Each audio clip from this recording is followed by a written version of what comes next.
flying high in them private jets.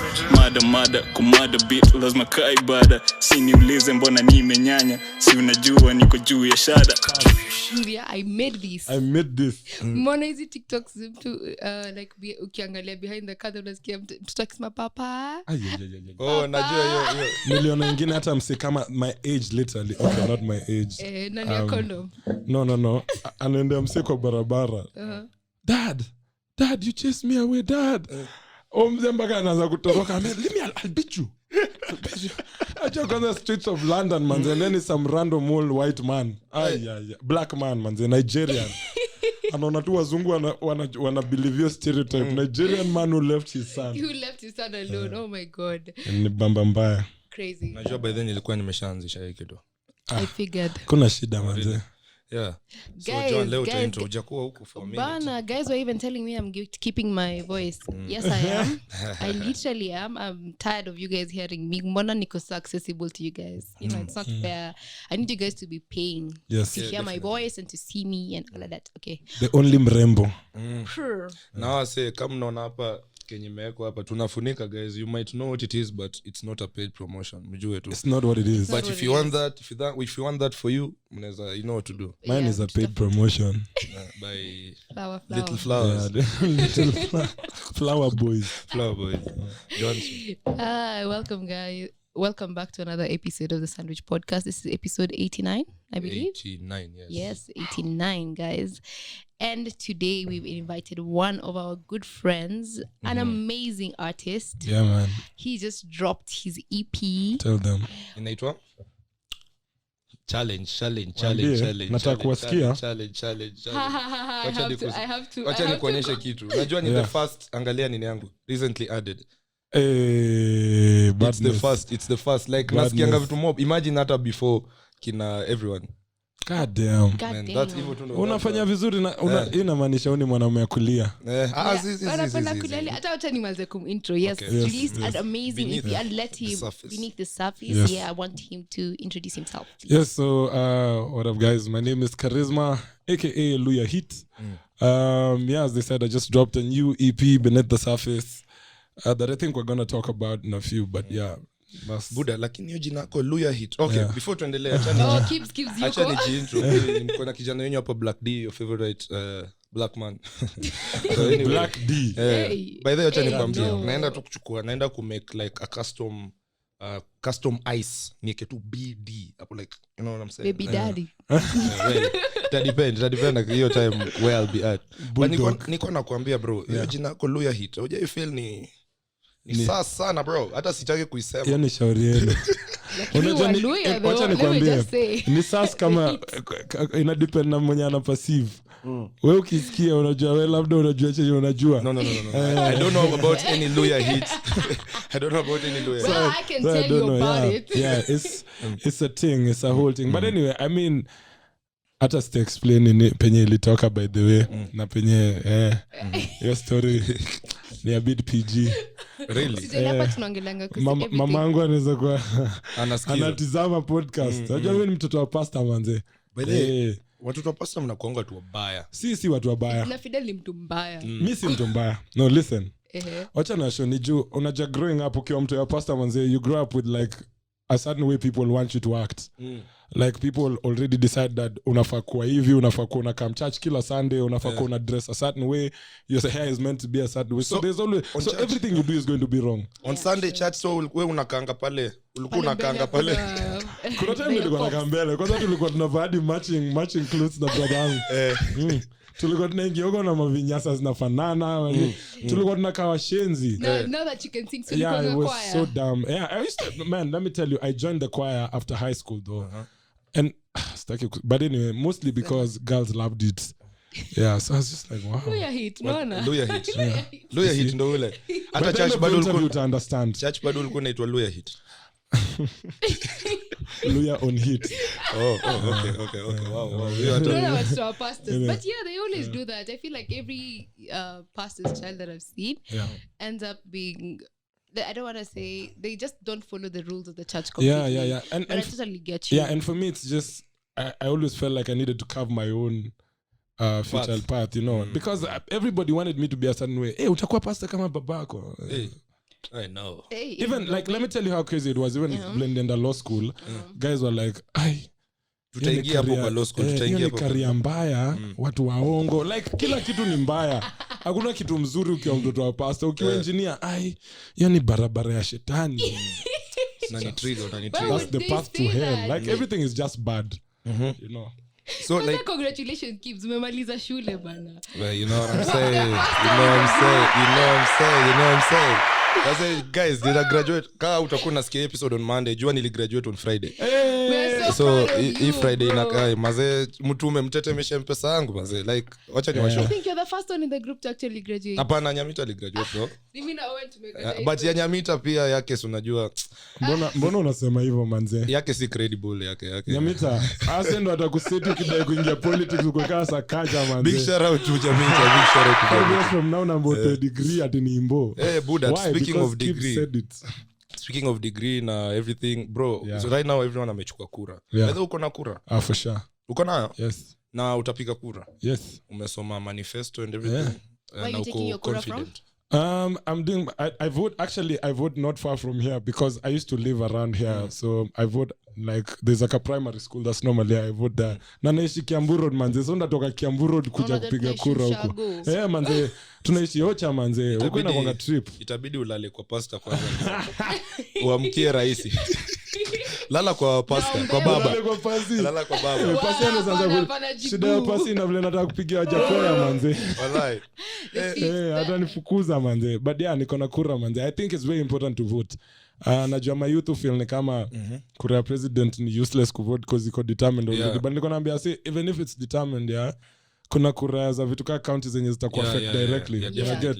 Things like healthcare, just basic shit like what the structures and infrastructure that's going to be in your county is going to be heavily dependent on who you vote in for the county. So make sure you vote. Utasuffer 5 years usipoenda kufanya uchaguzi. That's true. I think that's what we've been pushing for. Like guys, just make sure like hata kama you really are not interested in the presidential one. 9th of August. Remember, it'll affect you one way or another. Definitely. Na ulale kwa pasta hapo. No, maybe I make the right decision. Uchague the right. Wacha niwaambie Herini amke asubuhi nipige hiyo lap. Mimi kuja Nairobi trip. Changa Nairobi kwa watu wa Nairobi. Sasa before tuendelee, unajua like kuna hii stuff nilicheki. Kuna umse uko na stories mob by the like si ati stories kuongea. Si ati uko na story mob. See, it was not that way. I'm sorry. Like there's no way it's a good thing. As in umesema unaongea sana. As in jani yako.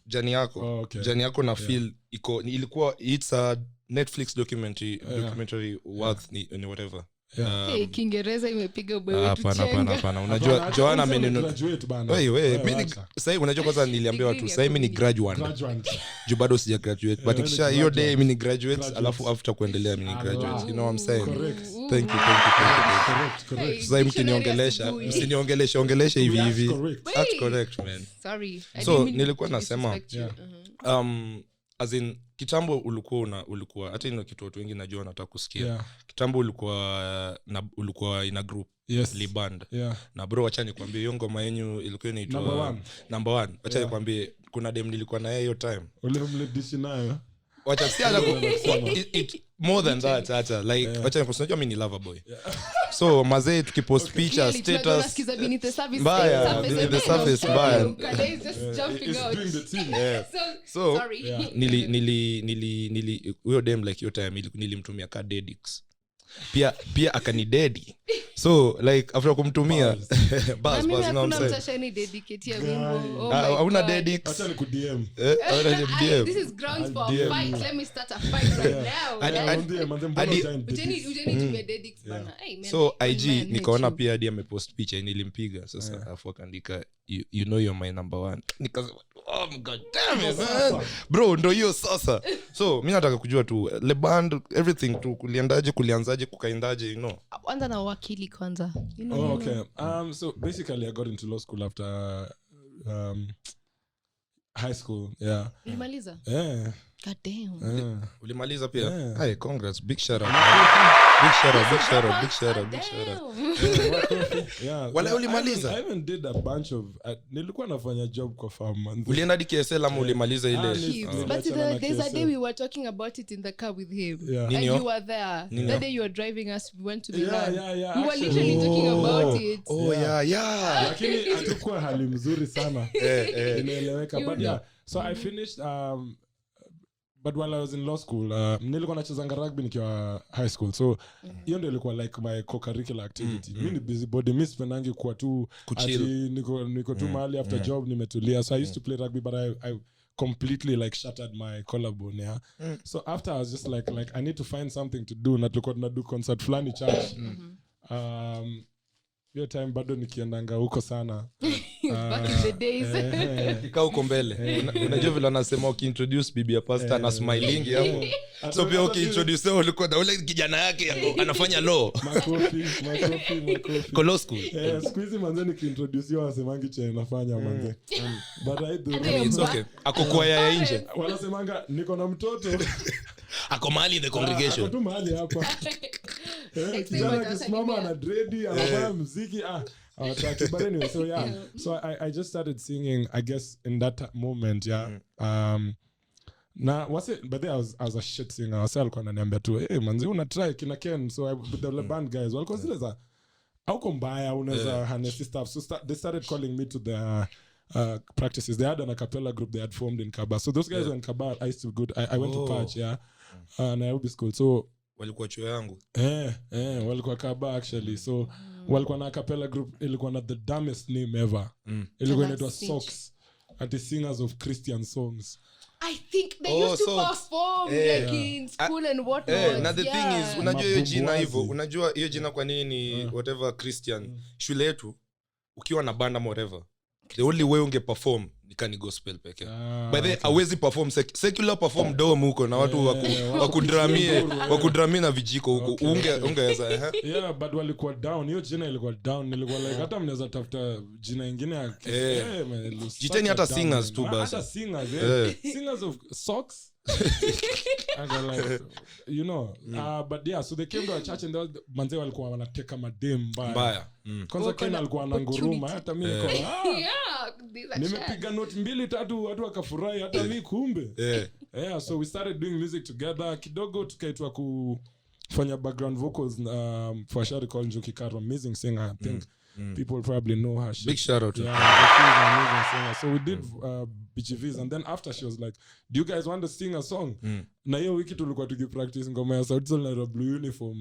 Tulimaliza tu hivi tukaanza kuimba tukaona wasa na dance, tukaenda mtani tukijiambia hata sisi tunaweza do stuff. Yeah, and we had a group called Le Band, so we kept it.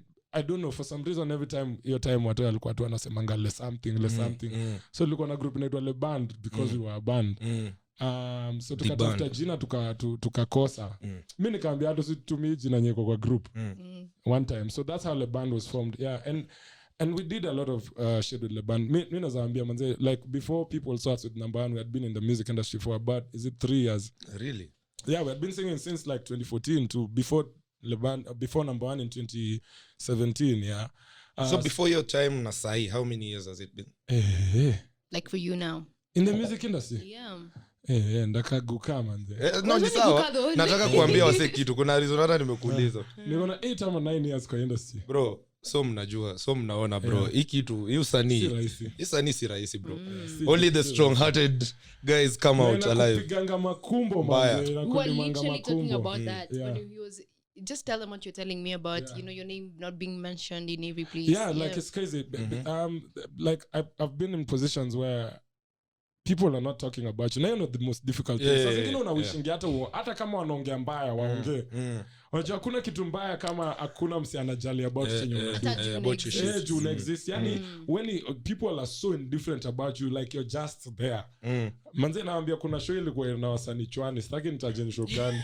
Wasanii ka 60 manze Nairobi. Na mimi nikashindwa wasanii 60 siwezi make hata 60 manze. Mimi sikujua kuna wasanii 60 Nairobi bana. Na mimi siwezi make top 60. Yeah, but anyway, so with Leban, that's how it was for the first couple of years. So we did number 1 and things just started to pop. We started getting paid. Before tulikuwa tunaenda mpaka Nakuru kudugig ya free. Imagine tunalipa transport, sindo tunafanya kujituma. There's a day I was having a conversation with a photographer, a really great photographer here.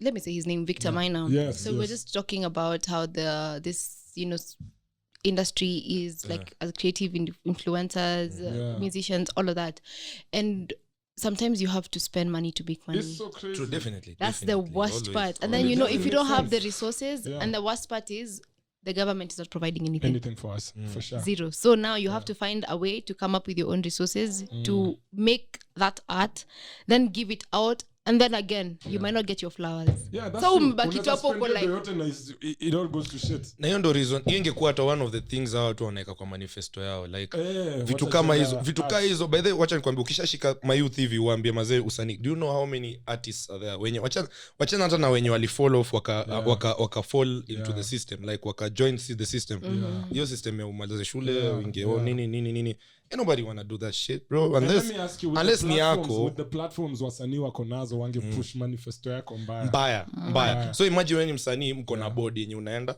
una sign up wanakuambia sawa wewe hata kama tutachukua like 10% we will invest in your craft unaona as a government na si pesa haiko iko ni vile inakuliwa but no they don't give us answers. Mimi nimekuwa na career mbili nimesuffer twice so nimedu hii process ya kwa hapo na Leband na so Leband nataka hapo sasa hiyo ndo kila mtu anataka kusikia wacha niambie kitu unajua a group people don't understand group dynamics group ni ngumu crazy bro ask us bro you're not the same person so everyone has different goals everyone has different schedules and then the problem is penye mlianzia as you grow goals our says na change exactly and you morph into different people na mimi nataka mtoini kiwa na miaka 70 It sounds like Fidel. You know that type of stuff. Yeah, I get you. Kuna msi anapata anaona apati enough, kuna msi anapata anafeel ni kako. Kuna msi anafeel anaanza ustar ataki, you know, another person feels like mistaki kufanya hii music anymore maybe it was just meant for mid sense or the commitment just decreases and then wacha ngambia kwanza the worst thing in my opinion ni sazile mko kwa group na tuseme the two of you see how you guys are doing a thing right now so he starts to feel like it's more of a hobby but now you're taking it serious.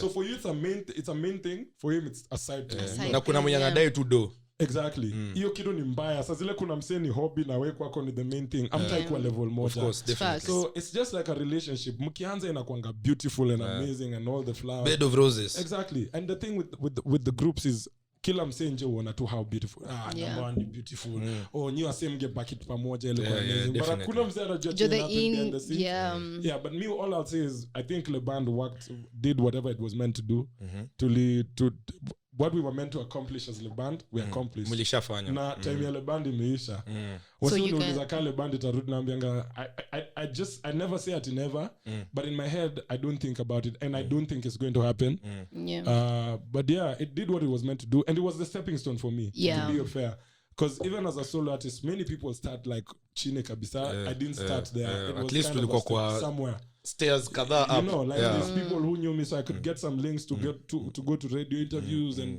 those kind of things even utokea Sandwich podcast oh you know what I'm saying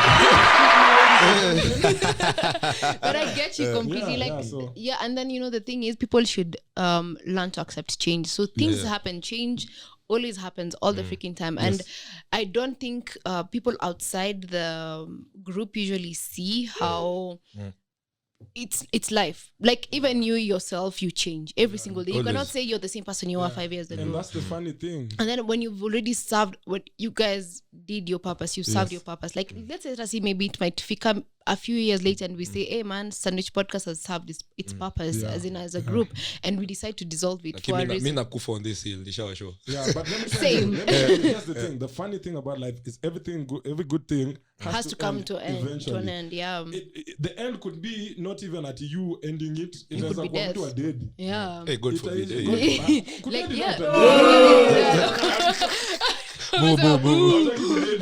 Not yet. But imagine, Yeah, and the thing I always tell guys is, even people watching from the outside, what you've said, just realize hata wewe umechange in one way or the other. Definitely. And extend people that grace. Si ati juu unatuonaga kwa TV, si tunafaa kubaki moja. Yeah, but because also as human beings we don't like change. We don't like change at all. So once something is changing in your life una feel kama oh my god it's about to end. Nilipigwa online vile band break kila mtu alikuwa anasema tu vile ni mimi. Anyway, there's always that person lazima kule yo. Ni charisma. Na na feel ni wewe ulikuwa ka Adam Levine wa hiyo group. Like ulikuwa kwanza hivyo ndio ulikuwa unaonekana. It may not even be the case but even though hata mimi nilikuwa naona it was the case. Come on. No, it's come on. Do you? As you deserve it anyway. Yeah. So I think people should just extend you guys the grace and just let things slide. Tulia, like relax. These guys are still boys. Definitely. So it's not like atamekosana or anything. And there's no drama to anything. What to do, vitu tu huisha. Natakanga watu wakwe grown ups in everything. Like just think about it, man. But sasa ubaya ni ma feelings as zingine zile toka job. Of course. But na just tuliweza the good thing with us is we were homies like 3 or 4 years before we started this thing. So like everything bro, was hata mkwe homies bro. Yeah. Vitu wapi. Hata mimi nishai fight now I say but you know but you see the benefit is you fight but you come back together because you're friends. Na inakuwa better. But imagine I find it hard, let's say if we are friends and like yes I can hold you accountable, but then I cannot go off at you. Okay, I like going off at people. That's my biggest problem. So I cannot really go off at you to that extent because especially if I know you. Me kwanza me hold wase najua to a higher standard. I can hold you more accountable than whatnot. But then unanijua nakwambia we unaambia mse ukweli kuwa serious. But I feel like some people also take advantage of that fact that we are friends I can toy around with you. Watu wengi ufanya hiyo kitu alafu unajua inabidi videvu. But then I feel like when you put respect above everything else, when you factor in respect above everything else, you would never have an issue like that ever.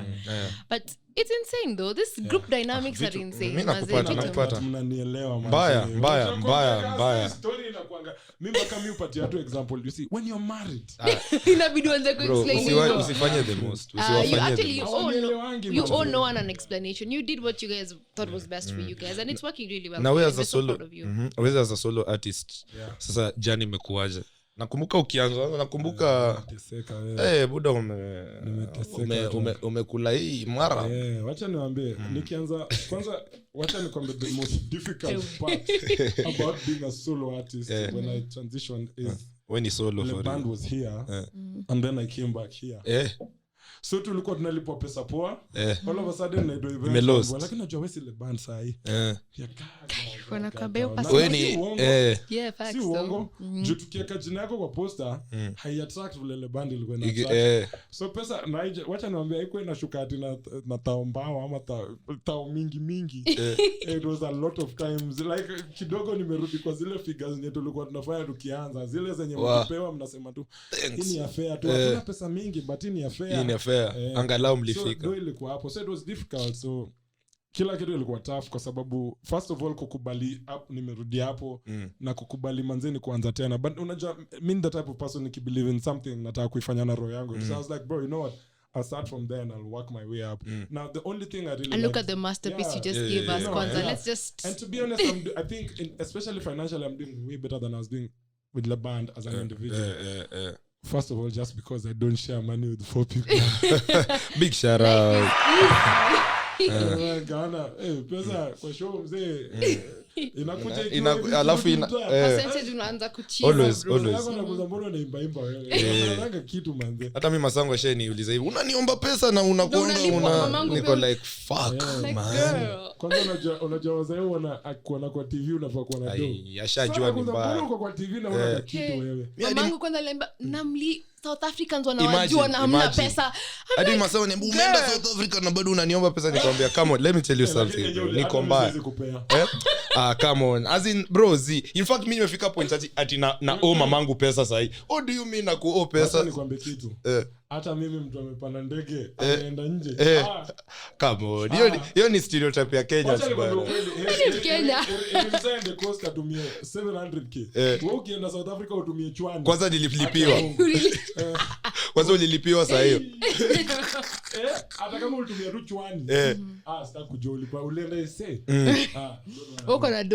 do sitaki kujua but ilikuwa tough but wacha niambie I think vile umesema tu kama hii industry ni for the people who really want it you have to be hungry for it really need to want it to be here because wase wengi nilianza nao wako na watu hisa wase walirudi wakamkata madredi ama wakanywa nywele hata nikimaniga wanaambia Charisma mimi nani ni wewe kweli ngori you know ukiona kwa hii group hivi before endelee unaona kwa the four of us mimi Owen Joan Nyamita unaona nani anakaa kupata mtu wa kwanza kwa podcast changes now happen no way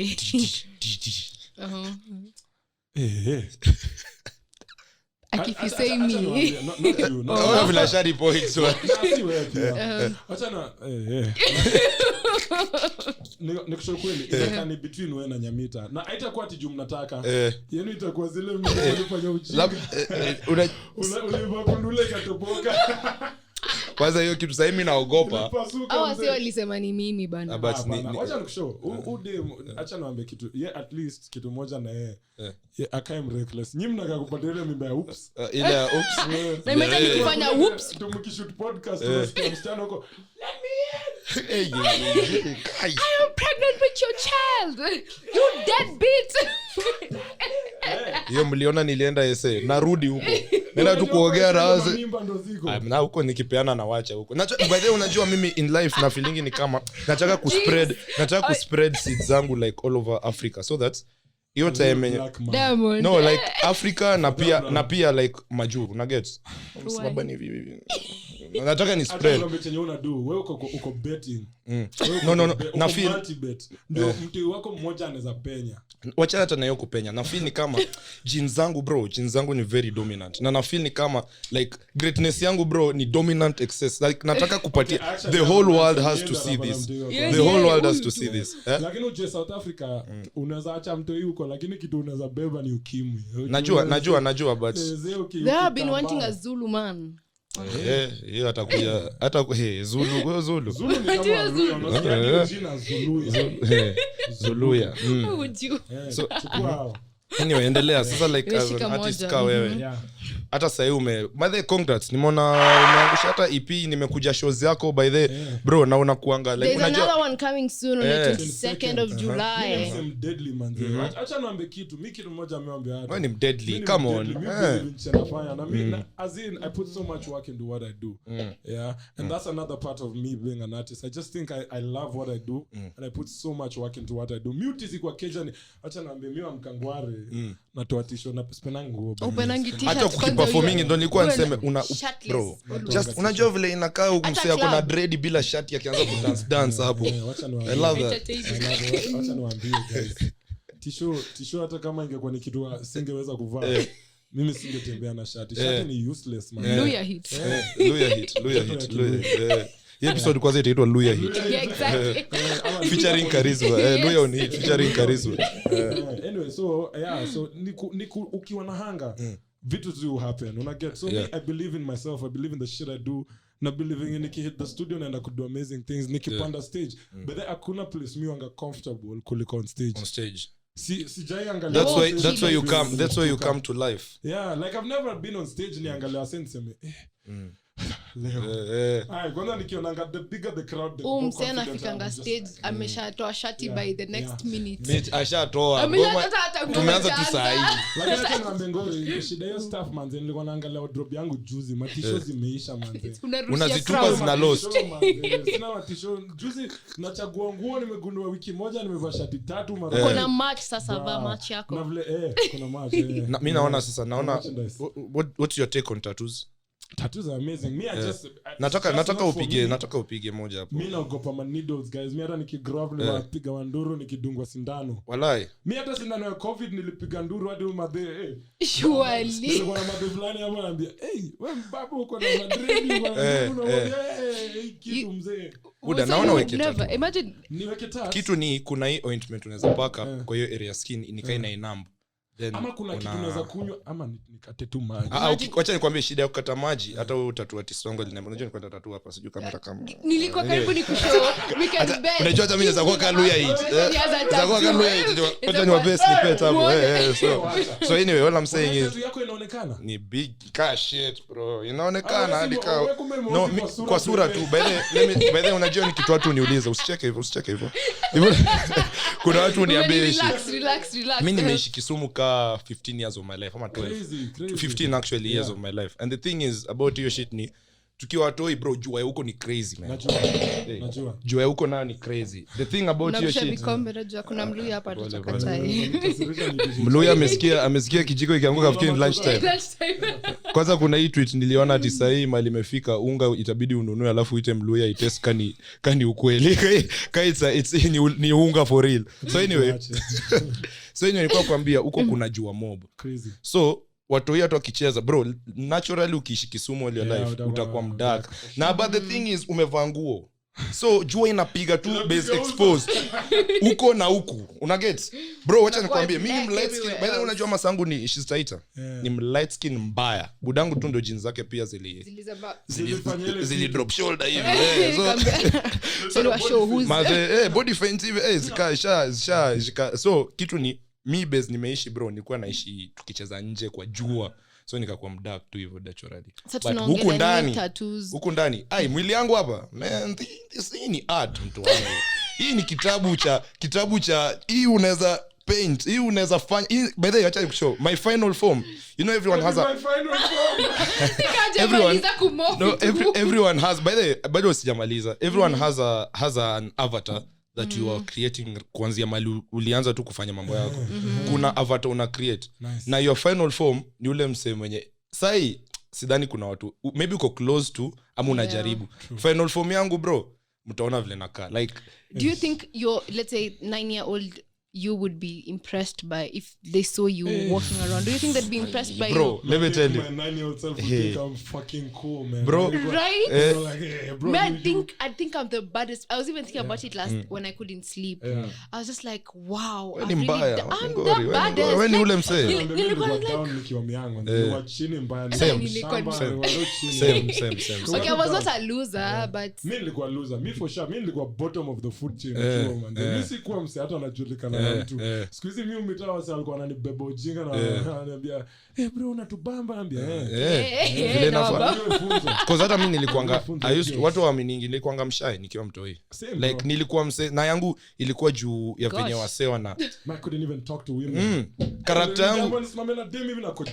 Character yangu imekuanga hii but watu wako na hii juu cause number 1 watu ni vile wase walikuwa wananieka chini una get like juu watu wananidii si hata kunieka chini wase wananidii wananiambia venye unabonga kwanza unajua mimi nakuanga na hiyo heavy tongue ni venye Western Kenya wanga na heavy tongue hata mimi niko na heavy tongue crazy ni venye sasa wewe unafaa kujua kuongea mbona unafikiri calligraph uongea na side hata bien hata mimi as in kuna venye unaongea kuna venye ukinotice kuna venye unafaa kuiget like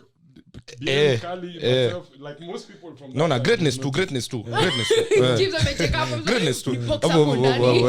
so like nilikuwa nakula na kwanza base mission Kisumu kwanza sasa nilikuwa mkale hiyo time kwanza washasema huyu jamaa wewe pia ulikuwa huyu dem nilipata naye Kisumu bro akiwa kwanza amenyoa alikuwa amenyoa hakuwa cool kid let me tell you I might have not been the prettiest but I've never been Jonathan nikwambie the 9-year-old me akionyeshwa Joan ambiwe Fidel anajua Joan like exactly true nilikuwa nakana mademu anakaka mimi unajua unasema kwanza looking like you guys when dema nakaa budake dema nakaa budake yassified then I saw something at your yassified version of your dad wani warembo unasema basi hata mimi hata alikuwa mamori mbaya hata mimi 9-year-old me angekuwa very very proud of I think I'm the hottest girl ever, and I'd be so proud, You guys. are. I know. Ndio nakusho hiyo ndo kitu wewe uko sawa juu mimi nikiwa hiyo miaka mimi sikuwa ati ni jambo ati wewe ni msame true acha bana. Yeah, but I think the one thing about me, one thing that has not changed, let's say, is just the confidence. The confidence has always been there. Maybe I didn't show it as much because people were restricting. They always wanted to put me down and okay, not put me down, but try to put me in a cocoon. In a box, but the confidence has always been there. One thing about me, my mouth has always been running. So okay, for me also, I think my mouth has always been running for sure. Like me, I was just born a loud child. However, the confidence was a thing reserved for people like me. Like I was never confident. I wasn't confident in front of other people. Na hizo ndo vitu zingine pia naweza sema muziki imenifanya ni grow. Like when I look at myself even as a solo artist right now, the fact that I'm able to get on a stage and command such a massive stage and make people feel like there's a whole presence in front of us, for me is a big deal. Because I was never that person. You made us dance, bro. Yeah, man. You made us dance, bro. I make people dance. Yeah, definitely. I look at the audience sometimes, I'm like, there's even people in this fucking audience who don't know whatever the fuck I'm saying. Afu kuna ishi tunafanyanga like unakaa ya juzi nilisikia hiyo stuff ya mimi ni mgenge na ziko maji zimebleki bro. Nimekula makuki na makeki. Umse hiyo shit ya kuchukua hizo ngoma na unajua sasa anaipiga na live band. Mazini nasikia. Kwanza mimi ni a big fan of like live bands na kitu acoustic kitu nini kwanza mi napenda hiyo shit bro. That's what I love, man. Like events zote lazima niende. Na Beneath the Surface, bro, what's the story behind your Beneath the Surface is literally the story of my relationship life, man. Not one relationship but just a bunch of relationships. We malaya Skebla anaishuga coach. Okay. My relationships. Naongelea kitambo. Haudanganyi. But I talk about like basically what I've experienced in relationships. Niko naambia mse, I don't really talk about myself in my songs. Yeah. Can you write a song about me? Yeah. Like literally, I'll hang around you and see your relationship with someone if you're with someone, and be like, Sania. Beautiful, you know, and like Miss Jai feel could write about myself. Me the type of person who grew up like fearing speaking about myself. I actually want to touch on it after that, and then I've grown up fearing talking about myself and all those kinds of things. So I was never open to doing that, and I think probably that's what you want to delve into. Like I had a whole experience that just changed my whole perspective. But Kila Kitu from Good Girl ilikuwa the first song on the track. The intro is basically just an intro to the album. Good Girl is now just about our dreams. Kila mse wangana dream, they are the type of person they want to be. You know? Avatar unatengeneza final form. So kila mtu wangana dream ya hiyo. And then the next song is more is basically tumse mwenye you know how most niggas are, especially dudes, even shorties these days, I think si kama kitambo vile mama zetu walikuwa tu wanaambiwa what a guy, but they really were wild ones. Of course, as we should. You guys taught us this way. Yeah, not us. You nyinyi watu umetufunza na baba zetu wametuonyesha vitu tuko like imagine it's all of you. Kiboko ya bure. You deserve for no reason. You deserve. I feel like nilikuwa melt years. Nikasema god damn. Kwanza unajua kuna deni ilijam. Cry. Kuna day nilijam nikasema I feel like nataka ku double back on the girls washaniumiza. Nijifanye tu narudi ni mwabombi. Kwa sababu unajua hiyo time walikuwa na mimi bado nilikuwa mdogo, bado nilikuwa sijulikani streets. Sasa mazee mambo ni mbaya. Mnataka sijui naweza waonyesha nyingine hapa. Bro, na kuna time nilijam nikafeel nataka ku double back. Ando niwaumize sasa vile niumize nitoke kama nimewin. So fucking toxic. You know, now because of that, you see that's why I wrote more like because a lot of us normally kokuna swords na tutakangi kujiachia experience. Mapenzi. So you guys don't accept vulnerability. That's actually what I want to talk about. The song kind of says this is a dude who was afraid of doing it but now opened himself up to it. You know? Like akasema, you know what? Let me try it. Let's risk it. And then the next song is Karibu. Now Karibu is when someone is fully fledged in love. I love that song. I resonate. Like become, you know that simping shit. Ile tu yani wewe sasa umefika point ya mapenzi full. So after Karibu now is Love Me that I did with Emma Cheruto. Big shout out to Emma Cheruto. I really love that song. And the video, oh my god, it's the cutest thing ever. So Love Me after when people fall in love, most times not for everyone. najua Kibs labda yake wanzanga tu mapenzi sex. Bana. Mimi lover boy. Capology. Went to school of capology. Ile mapenzi deep. The next thing inakuanga kwanza kwa comfortable na each other na kwa too wild. Yani kila kitu ni young, wild and free, you know. Like you don't think about tomorrow, you're like manze tu raruane tu tufanye mambo yetu atijali. So that's what love me is about, like that stage where it's just hiyo vida nao haikuwa na happy ending. Yani BTS haikuwa na happy ending juu mimi bana mli confuse streets for a minute before it drop. I was like, thank God I know these people because we confused wase. Let me tell you. Literally had a friend of mine was like, is Fidel dating Emma? Hiyo ingekuwa noma by the way. Yeah. But what if we've not told you the truth? I know you personally.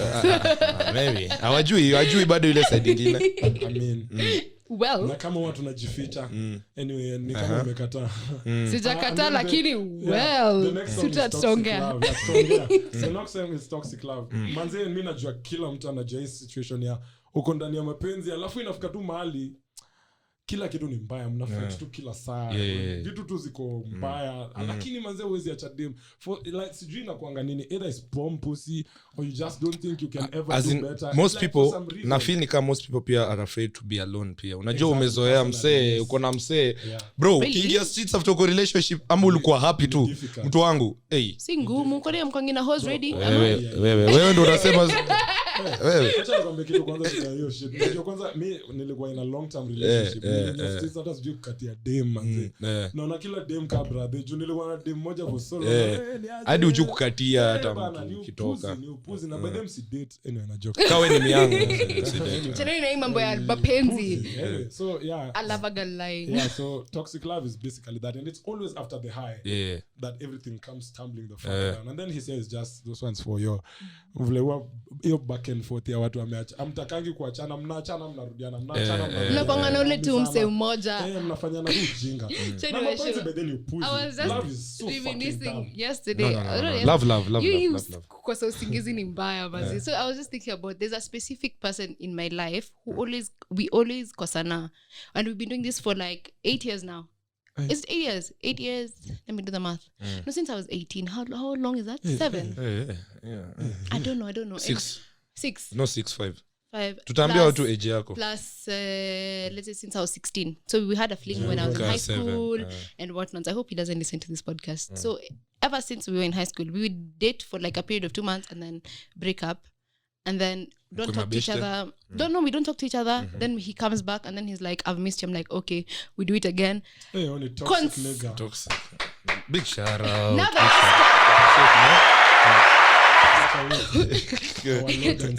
Oh boy, I was the future in the situation. What you guys talking about? Okay. Lakini mse pia ni mtu. Acha nikwambie. Nikaliona anaitwa sijui Frankie just what. Jimmy. Niliona hiyo shit yake. Demi yako aki sasa ile una move on. Unamtext I love you. I love you. I miss you na kwanga.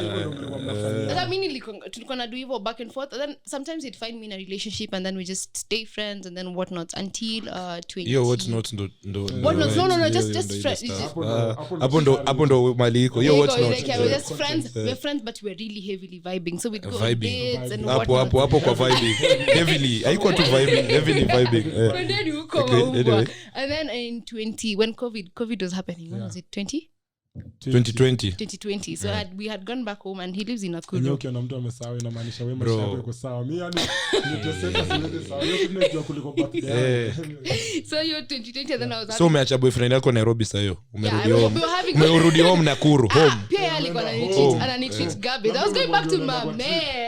Ndio na mama yangu. All right. So we were having problems in this other relationship, but of course comfort from this other person, and he would make the a shoulder to lean on. You know, shoulder to lean on is always a dick to ride on. And the craziest thing is me and him never got intimate. At a kiss, never. At a kiss na hug si party. Unama. Amkuwa mna kiss mna hug but mambo ingine nayo ilikuwa down. Mnaenda mbio. Hakuna formula. Okay. No, like we're not intimate at all. Like there's no right. kiss, just hugs. Let's say we just hug and chill and whatnot. But then there was so much sexual tension in between us. But we never got to act on it. So in 2020, really? Iko sawa. Endelea.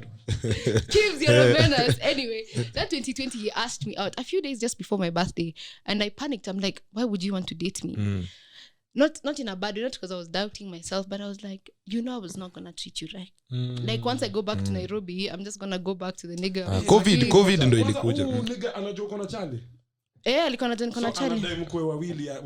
Hapana, anamtoa game. Unataka kutana game. Si yako naye Nakuru bro. Unafikiri utafanya nini na ni COVID? Uta-travel usiku saa ngapi? Lakini saa upati kitu bana. Sisi uko tu. Hebu imagine umelala Nairobi kumbe demu yako anasikiwa out. Bro, usikuwe na mademu wanaishi bad. I won't lie. So I ghosted him after that conversation. I ghosted him completely, and then Juicy he just came back. Juicy. Hey, this nigga na kuna patience. COVID mpaka Juicy. Surely. Sina sure tunakatia nanga. Tulianza tukiwa toto. But mimi nasema sa distance time nilikuwa nimemblock. So unajua nimekughost. So nimemblock everywhere. Alafu one time when you angedm hata podcast tumwambie where to get her. At 5:30 ingia hapo. She's gonna be here. Utampata. TikTok wako dance. Akuja ku So he DM'd me Juicy, he's like, hey. I unblocked him. So pia ulikaa chini ukaona tu unblock. Because a blocked number ikusumbuangi. Kuna kitu ulikuwa unataka. Nilikuwa nataka kuangalia nakaa. Okay. That's all. Yeah. All right. Yeah. Okay. Anyway. Just wanted to see how he was looking. Okay. I hope camera iko kwake muone. I am nosy sometimes. I'm nosy. So I unblocked him and then he followed me immediately after. So even him, maybe he was checking it out. You know? Alikuwa anangoja. Green light. Hey. I was just like, hey. Ulieka wine ngapi? 2. Oh my god. Abila. He's like, how are you doing? I'm like, I'm okay. And you? He's like, I've missed you.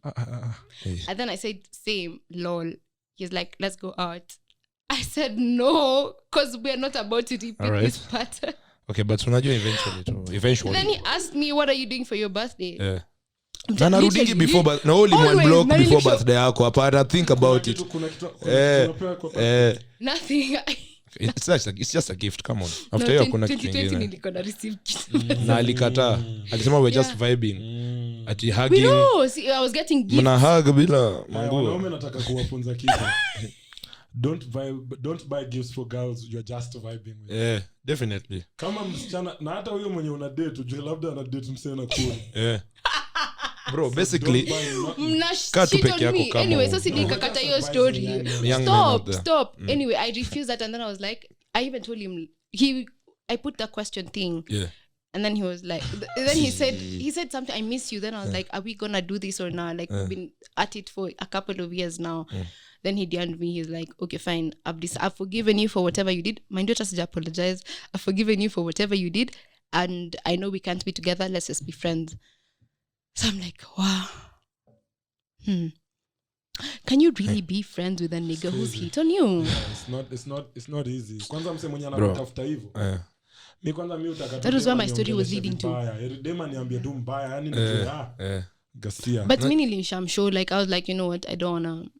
Mi kanishai kwa na wewe kukwa beshte na wewe ni ngumu sana unless hata ukiwa boy na muelewa manzi unaangalia dem kaja nasema na ana get better ana get more beautiful that like every day na alafu unafikiria by the love day inaweza hata mimi ningejaribu kwanza amekuwa unblock unajua madem bro hiyo ndo sign kwangu hiyo the first green light umeulimpatia and this thing women need to know these things if you about it you block if you unfollow me then you follow me back I'm like she wants I won't lie I have some toxic traits in me no the thing like I like disturbing men's peace you know even to like ati Sam umesema Sam story yako yote ni toxic ni mbaya hata unakonkole boys ule mwenye tunaongelea ngamba pia amerudi alirudi juzi Oh, akishow. no. Unasaidia kudestroy Hapana, man's life. hapana bro, si hivyo, wacha nikwambie. All these women on Twitter destroying No, man's life and you still want to be part of Ali it. show, kitu ni but it's like they usually sense when you're single. Oh, by the way, there's someone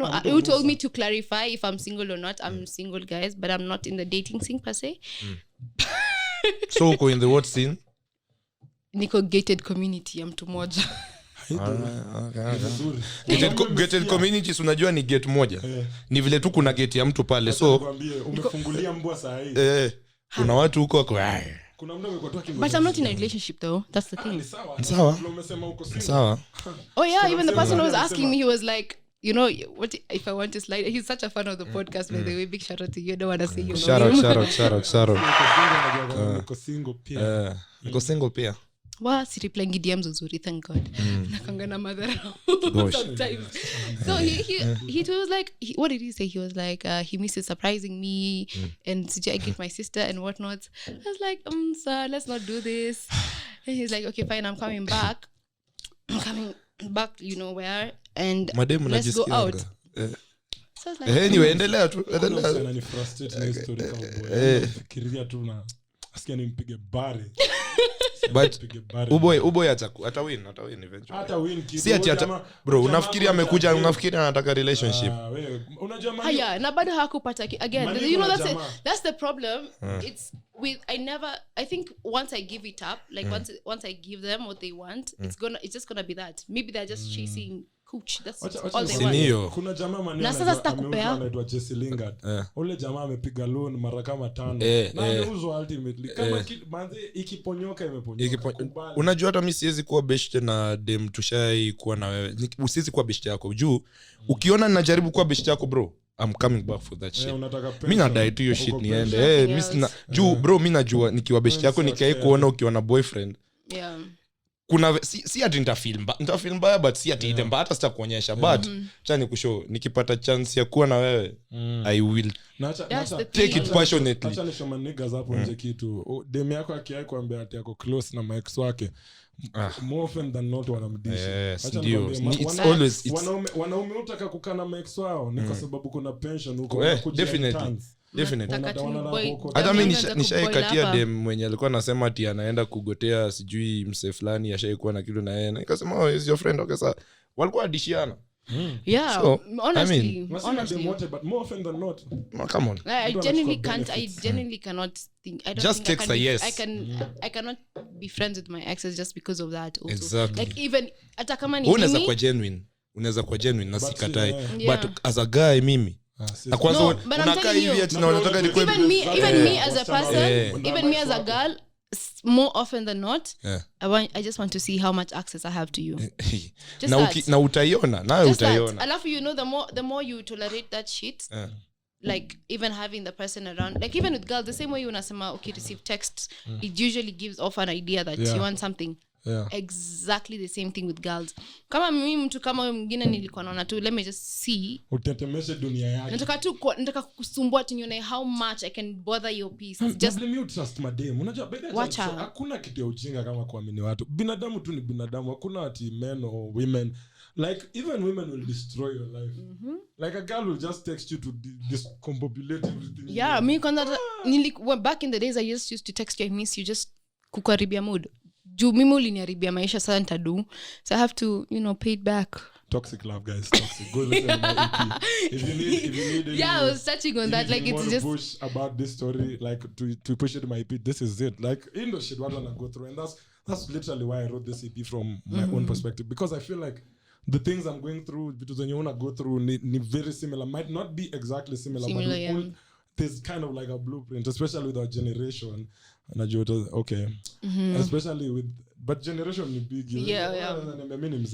But when he's there though, so just people just go through a lot of stuff. So I thought, let's share things that people are going through now. So listen to it. I talk about all those things. Do you believe that you're extremely vulnerable in this EP? I think I'd say I was more vulnerable than I've ever been. I possibly would be able to tell much more, but it's a journey. I think for every person who doesn't like sharing things, it's a journey, like step by step, starting to trust people, starting to trust yourself. Na kujua wase ni whatnot unaweza share now. So because me I've struggled, especially with mental, just I'm not able to talk about anything. Yeah, literally I was having a conversation. Sorry, my topics are usually out of conversations I have with people.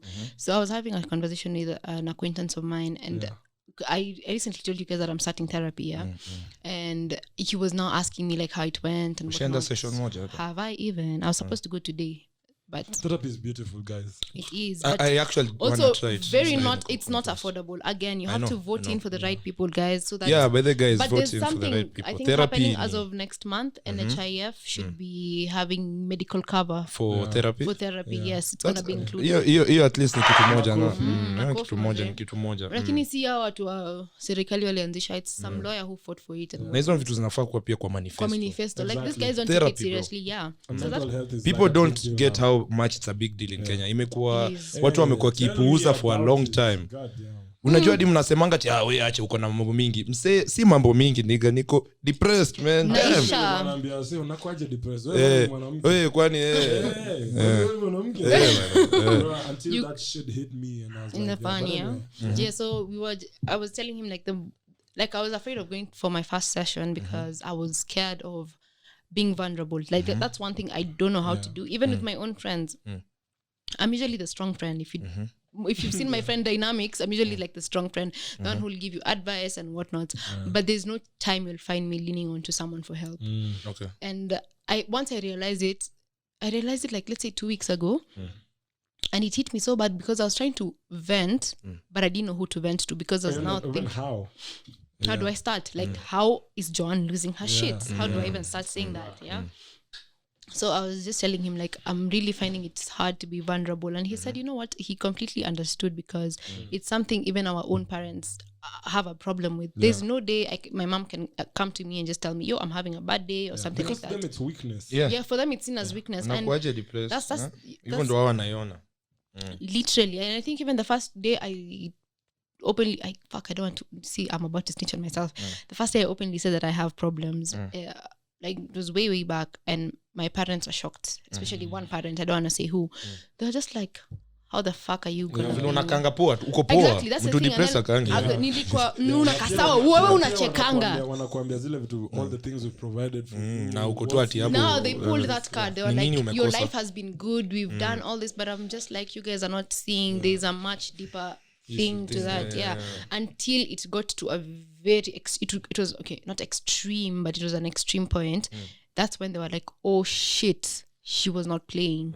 So up to now I'm still finding it very difficult to be open about such situations. So that's the reason why bado janza therapy, because I'm afraid of being vulnerable, because I've not even told my parents that I want to do it. Like this is all on me. Can I tell you something? Unaona hiyo stuff ya therapy day one ukienda ama nini, by that time nitaanzisha a section actually, ndio nilikuwa nasema but hiyo itabidi nilipwe kufanya. Nataka na feel ni kama mimi ni therapist mnoma sana, you know, and it's something by the in future nikishamaliza kufanya mambo yangu hivi, nikishamaliza kufanya by the for real, nataka kuwa mse, nataka kuenda kwa kupiga motivation kwa wase, nataka kuwa naenda like ukiwa na pia kitu ka therapy. That's when nilikuwa nasema nataka kuanzisha kitu kama nitaita something chair, unajua kama wooden chair ama nini, alafu ninakaa hapa, msee anakaa hapo, alafu tunabonga na kuambia cheki kwanza ni wasee kama uko depressed mbaya juu mimi kuna point nishaikuwa lakini nilitoka na it just took my ilibidi tu yani ni kwa msee.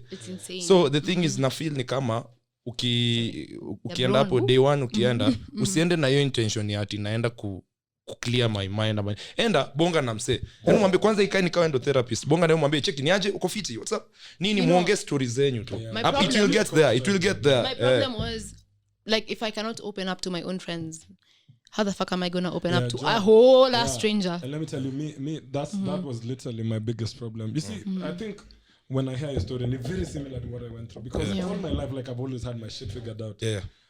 I think being a pastor, as I said, being a pastor's kid was always stressful. So I always had to have my shit figured out. I was good in school. I was always like, even my friends, like they always came to me with their problems. So I never used to talk to anyone, like because according to everyone, I had my shit figured out. You know. So the problem with that is now vitu zikianza kuenda sideways when shit starts to hit the fan, you're not even familiar with that situation. You're not familiar with the situation of, because wewe umezoea kudeal na wase wakiwa na ngori, but haujazoea kukua kwa ngori. Wewe ukiwa kwa ngori. So how do you like kudeal na your situation? So it was difficult for me sometimes. Do I go talk to my friend who told me yesterday they have a problem? Yeah, that's the thing. And I don't like trauma dropping at all. How do they respond to being told? Because yes, they tell me, but when I respond to being told that I have a problem, maybe I'll overwhelm them. And then you start to feel like, and one thing about me, I'll overthink. You know, and that's the problem, yeah? So for me, basically what happened, I spiraled down. I won't even lie. And I'm not the type of person to keep quiet, but I was completely off the radar for around 6, 7, 8 months. Like, and the thing about depression, it can put you in a place where you become a potato. Like, hakuna kitu utadu na life. I used to wake up, stay in bed the whole day. Unasikia tu usingizi every time na ulali. I'm not and I'm meant to do things, but I just don't do them. I don't feel like doing anything. And the problem with life, when things start coming down on you, you kuja zote. Relationship yangu ilikuwa inachapa. Maisha yangu chuo nilikuwa na struggle, na muziki, nilikuwa na struggle na relationship na wazae, na struggle na yani hata mabeste zangu wanasema manzia uko hapa. I'm like, bro, everything was literally coming to a point where nilikuwa in control of everything to now nothing is happening. And then worst of all, COVID happens. I'm just like, God has decided to kill me. Amesema it's time to go pack your shit up. Tell me, mine was so crazy because I was suicidal, and I tried a couple of times, and I was in hospital even. And it was even now, I don't think it's very easy for me to talk about it, but sometimes I feel like just because of seeing how people respond to it on my page, there's people who see my story and they're like, bro, you know what? Inspirational. It's given me hope to know that one time I could come out of this shit because I was in a bad, everything was collapsing. But one thing I realized is just talking. So I figured a point that after I talked to my therapist, because as he said, like I just entered and I was scared. Because I was like, manze, hata siambiangi mabeste zangu. Sometimes kuambia umse hata simjui. Like, who are you? Why am I telling you? Yeah. They might go and judge me the next second. Gossip about me. Before tuendelee, nataka kuambia wase, if you know any good therapist uko nje, ama kama wewe ni therapist na umewachi kitu ama uko referred and you want to come to the episode, alafu sisi like tutaifanya ni almost like a therapy session, alafu sisi tunakuambia mambo yetu, utuambie what you vile ingekuwa, so that watu watafeel ni kama it's not a hard thing to do, na tujue prices, tujue the best places, like lazima tupatie wase hiyo kitu, you know, at the end of the day to add value to the world. So endelea. So I mean, basically, I was scared because I didn't know how to talk to people or anyone. But the therapist made me realize the problem I had was exactly that. Unaona hiyo chain nilikuwa na fear. Hiyo ndio ilikuwa the biggest problem. Because I was living alone. You know, I wasn't talking to anyone. So, and the thing about life is when you talk to people, you always find, like, in a way, there's people who, if they're true to you, you'll find help. Like, they'll stand with you, they'll come and be there emotionally, physically, those kind of things. And it really started to help because, one, I started to feel, hey, my best zangu for real. That alone made me feel better. Because I was like, no one is judging me, they're just there for me. They literally... In fact, watatu kuchila, hata kuongeleshi ati kuuliza. I have really good people like that, genuinely. You need that. You always need that. And even after that, what I started to feel is I became more free. Because I even talked to my parents about it. And I remember, especially my dad, I think it was difficult because it's like, Enda uombe. That's a thing. And we can't blame them. Talk to God first. How life is not easy for anyone, and then ultimately it was, kama uko na shida, pray. But they realized, you know what, this guy is actually going through some stuff, especially when nilijaribu kujinyonga. Akasema ina ni serious. It is serious. Tatu drop your shoulder hivi. Body fade. Trigger warning, guys. Poleni. So it's so funny. So it kind of like everything literally just kind of changed just because I started to be vulnerable and accept the person that I was. Because the thing about, and especially, let me just say for men, we've been taught not to talk about our issues. We've been taught not to cry, not to do certain things. Na hiyo kushikilia hizo vitu is why most suicides in the world, most depression cases in the world happen. Nani men, definitely. That's why I have very tumekuwa accustomed. It's just men. Because we never talk about shit, we never allow ourselves to feel shit. So by the time you're reacting, you're literally at your breaking point. So msee unajua ndio mnasikianga, msee alikuwa tu sana. Tena ameishia. In fact, alikuwa the happiest of us, man. That's crazy. So men need to talk. Like, let me just double down on that. Men, let's talk about these things. Talk to your people. Ongea na wase. Therapists are not bad people. Just talk to them. And for anyone listening, if you're in that place, it's as Kev said, like it's literally your mind. You need to be deliberate about it. Yeah, like I think the to thing go in is, our last 5 minutes. the thing is to want better for yourself. Like that's the thing. That's the point where I'm at, because I'm like, if I don't get better right now, there's so many things I want to achieve. And you can't do those and things. I can't do things if my mind is so clouded and whatnot. And not only am I going through all that, inakuja na anxiety. And one of the things I was being told by my cousin, because there's a time when last week, I think a week ago, we were at some family function and we had gone for a drive. I was having such a hard time interacting with people. My social battery was in hell. And I just told my cousin, I'm like, yo, we need to leave this place before I have a breakdown. And then we were in the car, I'm just like, guys, I broke down, and I just told them all about it. And then my cousin was like, I need to let go of the need to be in control every single time, because that's one of my biggest issues. I like being in control with every freaking aspect of my life. Which is a good thing. It is. It's not possible when you're and this is the thing. Na maybe ndo uzee yangu labda itasaidia. Simisi mzee sana by the way. He's very old. I think it's very easy to want to be in control, or rather to be in control when you're younger, because everything is, and then it's so structured for you. There's also someone there's a part for you, but as you get older, you have more and more on your plate, because now you have a career. Now you're a woman. Now all of a sudden, like, there's so much, so it's very difficult. Memaliza shule. So what next, so she was just telling me, just let go of the need to be in control every time. She's like, sometimes I delegate, man. Just delegate. Ambia mse fanya hivi. Manze nifanye hivi, like, and I was finding it so damn difficult until one time I asked someone something and they were like, oh, okay, Saba, let me just help you with it. And I was so shocked. I'm like, oh, kumbe naweza fanyanga hivyo, na hii shit yachekuwa so hard for myself. And then I just realized, okay, I'm still learning, because still I want things to go my way or no other way. So I'm just like, hey, guys. Anyway, long story short, I just feel like, yes, guys were asking me in my DMs if I'm okay. I was not okay. I was in the pits. I was just too scared to talk about it. But, it happens. Life happens. So you go better though? I'm doing much better. I won't deny. But go to therapy. I'm definitely going to therapy. I will not lie. I need it. It's at this point, it's just, I feel like it's necessary for me just to get a guide on how to maneuver through life. And I just want to live the best life ever. Let me just say, I worry about today. Tomorrow ni stretch sana. Kesho itajisort tu kesho bana, so just the reason why nilikuwa nasema hiyo kitu ya mental ni it's all about here ni juu pia mi at some point kwamba kwanza mi sasa nilikuwa napigwa na anxiety, na ilikuwa my first as in sikuwa nimesikia kitu kai bro, kama wacha nikwambie, kuna point ilifika nilikuwa mbaya, alafu nikapata confidence nyingine sa mbaya ile nilikuwa nasema bro, mi ni kibs, what the fuck mi bro, hata aje sasa so bro, mi nikafika point naanza kusikia sipumui bana, nasikia kwani niko na anxiety hadi naenda kucheza futa, at least buda nikimbie ni heme. Umeshaanza kujiambia fitness bro, guess what, ilikuwa inaisha nikicheza futa, acha nirudi home nioge, alafu tu nifikirie vitu zangu, niko like fuck, unashindwa kupumua. Oh shit, oh fuck, nilipata anxiety attack nikiwa kwa bafu. Let me tell, I was just shouting, and then all of a sudden my mind was just clouded with everything at once. I forgot how to breathe.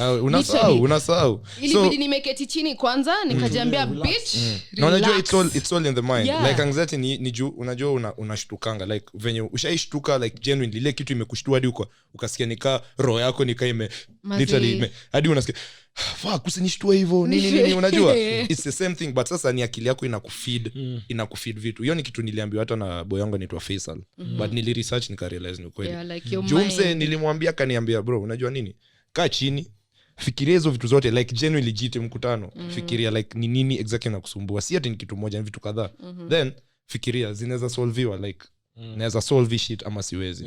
And then ukishajua hizo vitu zote, first step tu ni kujua whatever inakusumbua. Na hiyo shit nilifanya nikaanza sasa kulet go vitu zikuwe zinanisumbua. Kani nimeona hii siwezi solve. Mazee nakwambia heri nikwe asshole man. Hii shit inateka toll on my mental like bro come on. Kasa kaya the same thing naonanga msee ako depressed juu ya dem ama nini. Ama hizo vitu zote. Ni very very valid like unaweza feel hivyo mbaya ama uko na msee nyinyi mnadhani wanaume au mimi tunaumianga hata si tunaumianga guys nilikuwa nafungua shower machozi zinaanza kutoka nalia na shower ukiona opportunity ya mvua kunyesha hivi unatoa machozi unanyeshewa hata utumia umbrella na uko nayo unalia tu hapo unalia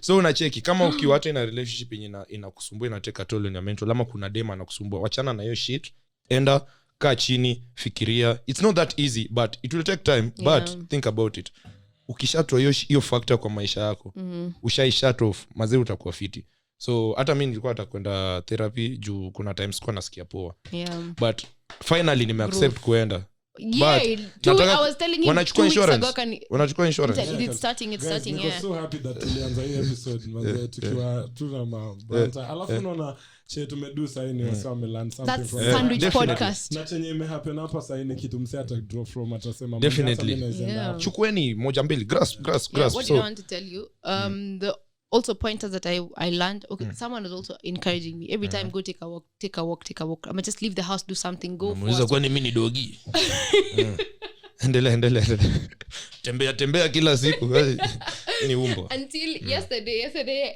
I woke up feeling kidogo bad and I decided I'm not gonna sulk so I just jumped in the shower real quick hata nikatoa bonnet yangu if you ever video call me when I'm in the house I'm always in my bonnet nikaitoa I combed my hair and I decided you know what let me go chill outside nataka niuze kitu too light yani nyima demo upenda kuoga yani